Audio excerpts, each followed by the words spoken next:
요한복음 1장 1절은 태초에 말씀에 계시니라, 이 말씀이 하나님과 함께 계셨으니 이 말씀은 곧 하나님이시니라 라는 말씀으로 시작합니다. 그리고 3절에 만물이 그로 말미암아 지은 바 되었으니 지은 것이 하나도 그가 없이는 된 것이 없느니라 라고 말합니다.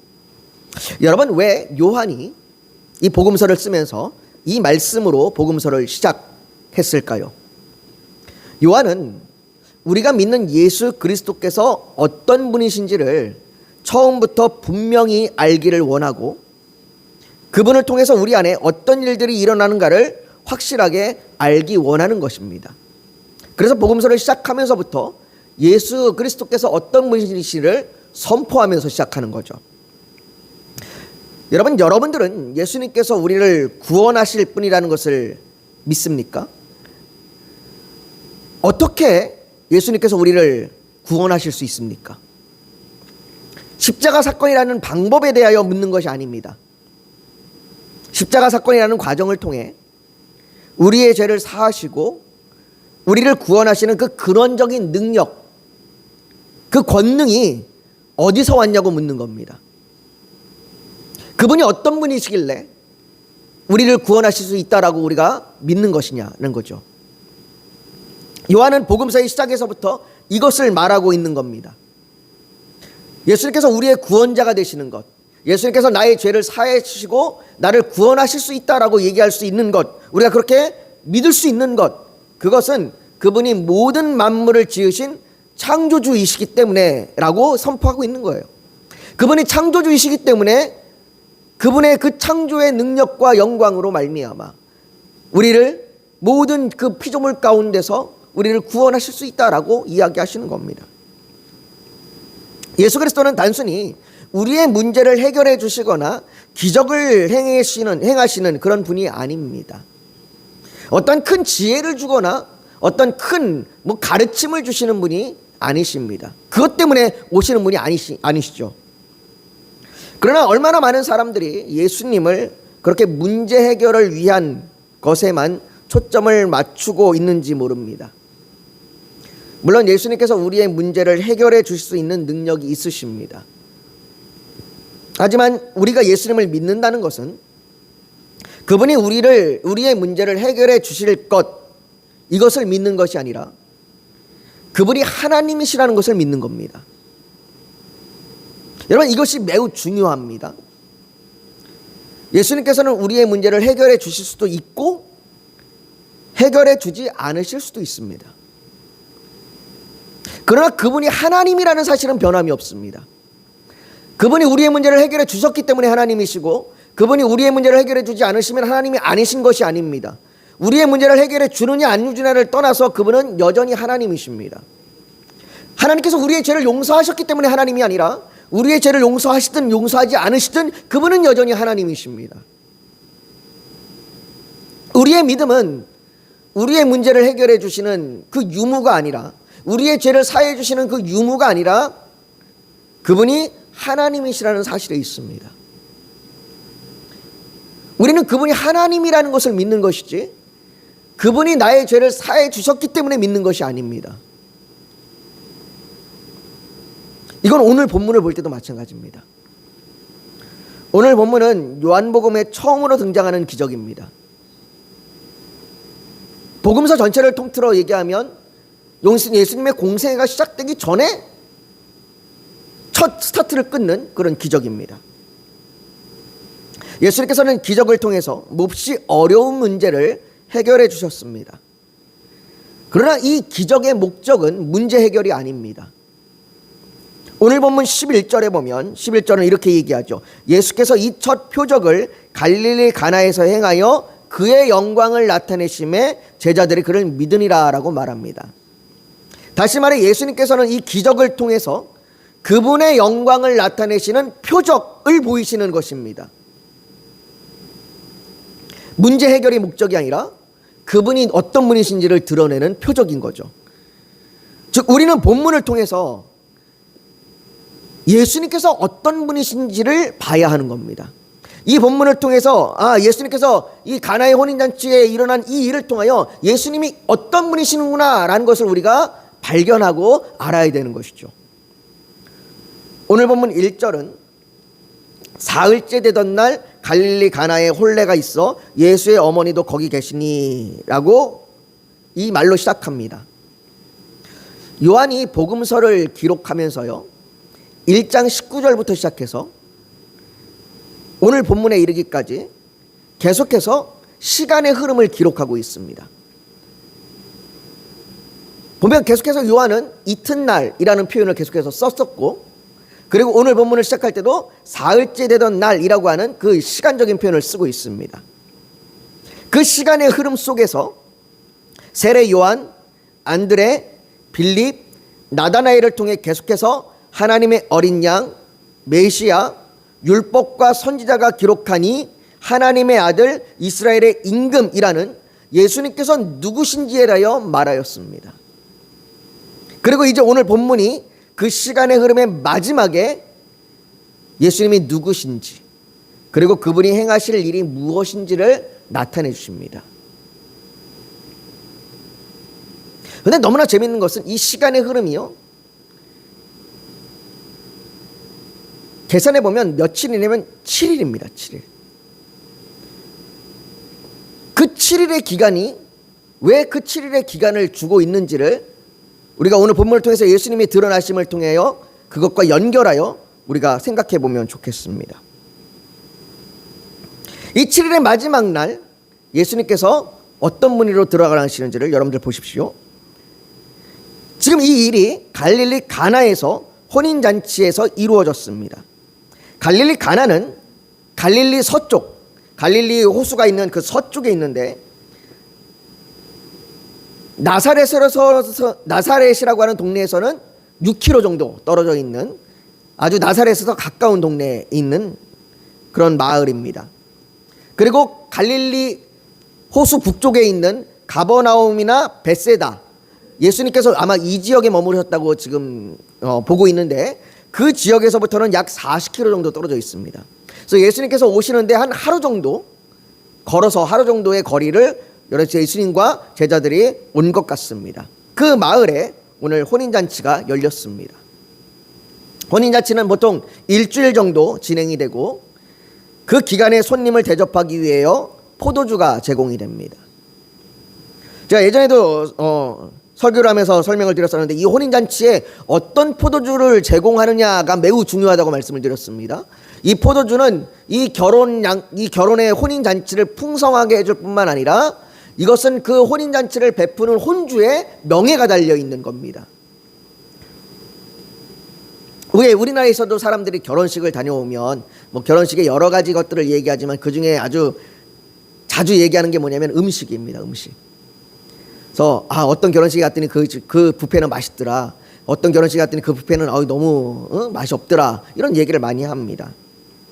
그리고 심지어는 그 음식에 따라서 그 결혼식에 대한 기억도 좀 많이 다릅니다. 이것처럼 이 유대인의 혼인잔치에는 포도주가 매우 중요합니다. 그런데 그 포도주가 떨어진 겁니다. 일주일 기간 중에 어느 때에 떨어졌는지는 알 수 없지만 아직 혼인잔치가 끝나진 않았고, 그리고 지금 이것이 매우 심각한 상황이라고 하는 것을 오늘 문맥을 통해서 알 수가 있습니다. 그래서 예수님의 어머니 마리아가 예수님께 도움을 요청합니다. 아마 예수님의 어머니 마리아께서 혼주와 가까운 사이였을 것 같습니다. 그래서 예수님께 도움을 요청합니다. 근데 이 대화의 흐름이요, 이상합니다. 예수님의 어머니 마리아가 예수님께 도움을 요청하자 예수님께서는 여자여 나와 무슨 상관이 있나이까, 내 때가 이르지 아니하였나이다 라고 대답하시고, 이 말에 마리아는 하인들에게 너희에게 무슨 말씀을 하시는지 그대로 하라 라고 말합니다.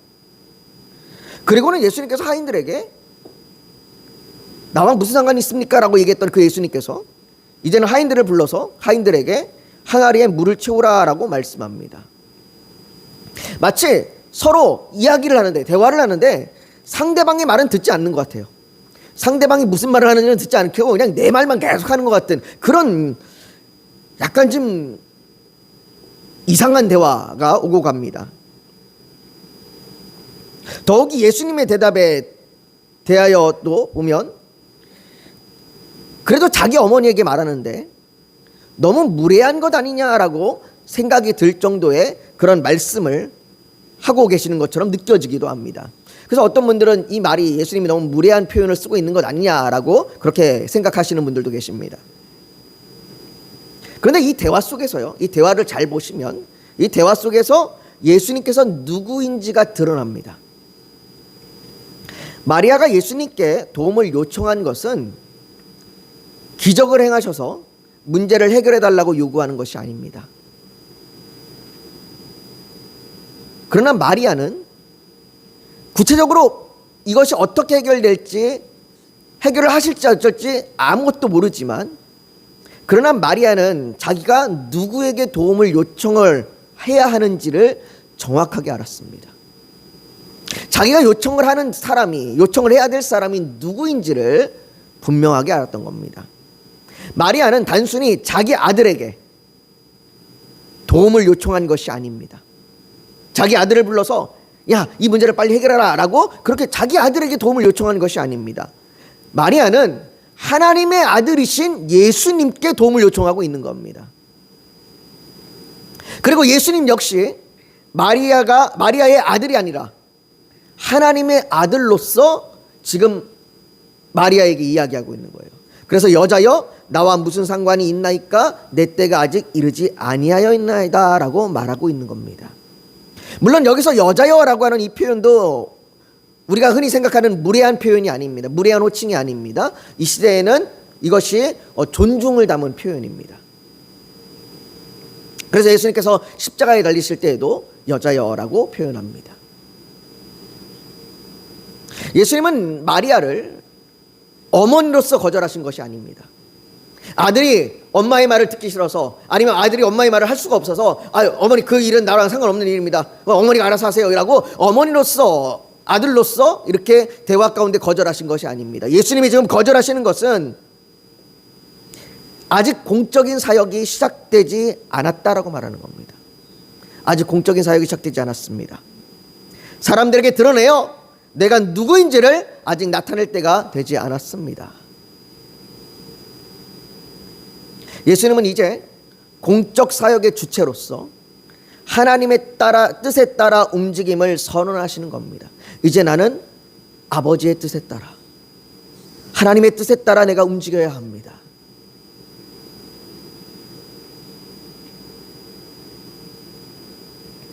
이 일은 어머니의 때가 아니라 하나님의 때에 맞춰져 있는 겁니다.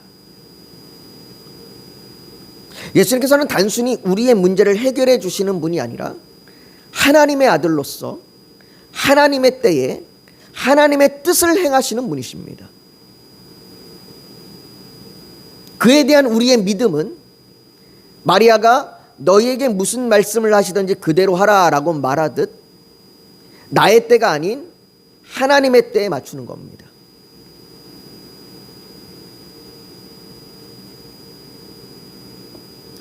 너희에게 무슨 말씀을 하시든지 그대로 하라라고 하는 것에는 마리아의 생각이 담겨져 있는 것이 아닙니다. 마리아가 생각할 때 분명히 이렇게 할 거야, 그러니까 그대로 해, 이게 아니라 그분의 뜻에 따라, 그분이 행하심을 따라 너희가 순종하라라는 거죠. 그리고 이제 하나님의 때가 시작이 된 겁니다. 예수님께서 나와 상관없습니다라고 얘기했다가 생각해보니까 그래도 어머니 말을 들어야지, 그래서 하신 것이 아니라 하나님의 때가 되었기 때문에 하나님의 뜻에 따라 예수님이 그 일을 행하시는 것입니다. 어쩌면 그것이 마리아의 믿음의 반응으로 하나님의 때에 맞춰진 걸지도 모르겠습니다. 예수님께서는 그렇게 하인들을 불러서 정결 예식에 쓰는 돌 항아리 6개에 물을 채우라고 말씀하시고 그 물을 포도주로 바꾸셨습니다. 이 기적은 물 떠온 하인과 제자들이라고 하는 소수의 사람만이 아는 기적입니다. 그 혼인잔치에 참여한 대다수의 사람들은 이것이 어떻게 이루어졌는지, 심지어 이것이 기적이라고 하는 사실조차도 모릅니다. 그냥 새로운 포도주가 나온 겁니다. 그들에게는 어떤 일이 일어났는지, 심지어 포도주가 없었다는 사실조차도 그들은 모릅니다. 소수의 사람만 아는 기적입니다. 많은 사람에게 드러내놓고 알려진 기적이 아닙니다. 그런데 요한은 이 첫 기적을 통해서 예수 그리스도께서 만물의 창조주이심을 나타내십니다. 물이 포도주로 변한 것은 포도주 맛이 나는 물이 아닙니다. 물에 포도주를 섞은 것도 아닙니다. 이거는 완전히 분자가 다른, 물의 분자가 다르고 포도주의 분자가 다른데 이 분자가 다른 것이 새로운 것이 만들어진 겁니다. 물이 포도주로 변할 수 없습니다. 포도주가 물이 될 수도 없습니다. 이거 두 개체는 완전히 다른 겁니다. 그런데 물이 포도주가 되었습니다.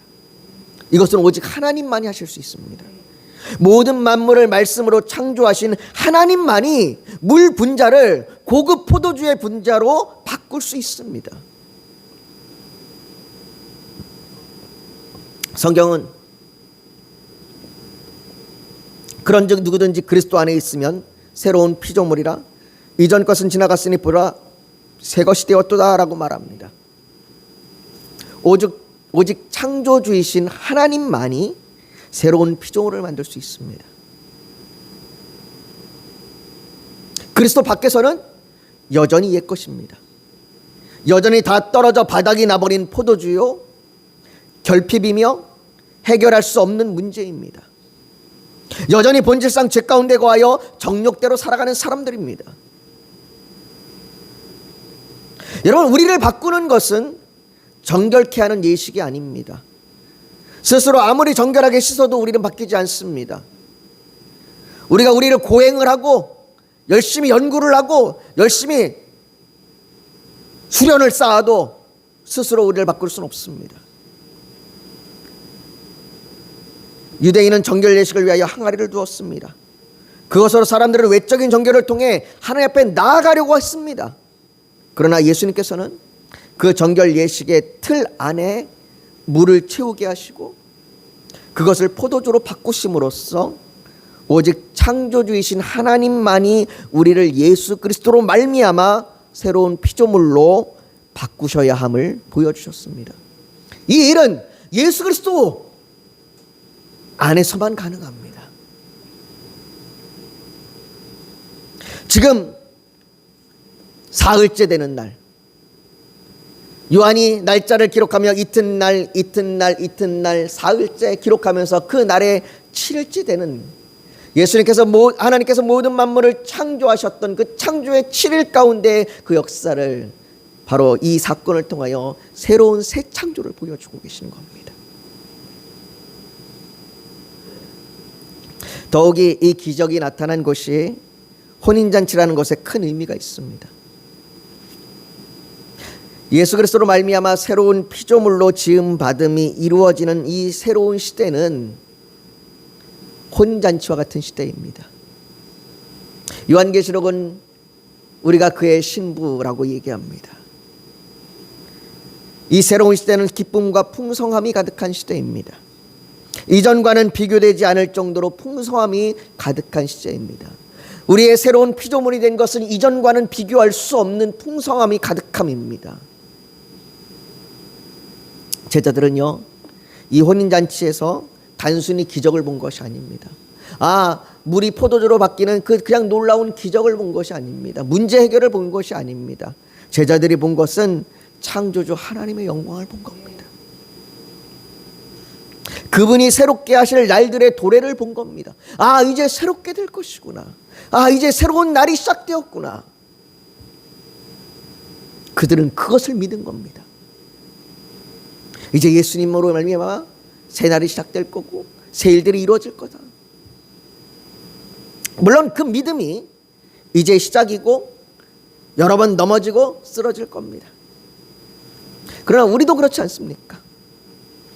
어려움도 생기고 힘든 일도 생기고 우리가 해결할 수 없는 문제도 생길 거고 뜻하지 않은 사고와 질병이 찾아올 수도 있고 관계가 깨지고 마음의 상처를 입게 되는 경우도 생깁니다. 용서와 사랑 앞에서 절망할 때도 있고 눈물 흘리며 한숨 쉴 때도 있습니다. 그럴 때 우리를 새롭게 하시는 예수 그리스도가 누구인지를 기억하십시오. 베드로 사도는 베드로전서 4장 19절에 우리를 향하여 이렇게 위로합니다. 그러므로 하나님의 뜻대로 고난을 받는 자들은 또한 선을 행하는 가운데 그 영혼을 미쁘신 창조주께 의탁할지어다. 누구에게 의탁해요? 창조주께 의탁. 우리를 만드시고 우리를 지으시고 우리를 조성하시고 물이 포도주로 변하게 하시는 그 창조주 하나님을 의탁하라라고 얘기합니다. 모든 만물을 창조하시고 다스리시며 그분의 뜻대로 그분의 때에 역사하시는 하나님께서 저와 여러분들을 새롭게 하시며 새로운 피조물로 새 시대로 살아가게 하실 줄 믿습니다. 우리가 오늘 이 말씀을 좀 기억하면서 같이 기도했으면 좋겠습니다.